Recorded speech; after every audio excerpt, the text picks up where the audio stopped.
خوش آمدید به یکی دیگری از ویدیوهای انیمه فن. امید که جور و صحتمند باشید. امروز میخواهم در مورد یکی از رازهای توکیو مانجی یا توکیو ریونجر برای شما صحبت نمایم.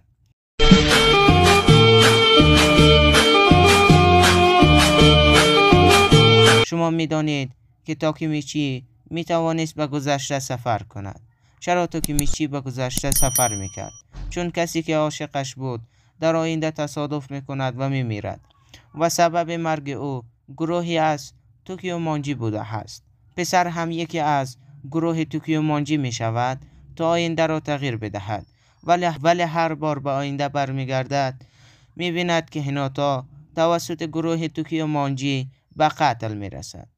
دلیل کشته شدن هیناتا چی بوده است؟ دلیل کشته شدن هیناتا این بود که کیساکی تیتا عاشق هیناتا بود و به او پیشنهاد ازدواج داده بود و هیناتا پیشنهاد او را رد کرده بود و برای همین کیساکی تیتا هر بار او را به قتل میرسانید.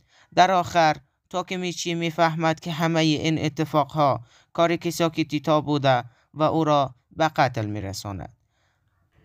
تشکر از شما تا آخر ویدیو با ما همراه بودید. برای حمایتی از ما کانال ما را سابسکرایب نمایید و آیتم زنگوله را هم فعال نمایید تا از جدیدترین ویدیوی ما اولین نفر شما باشید که با خبر میشوید.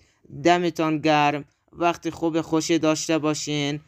خدا حافظ.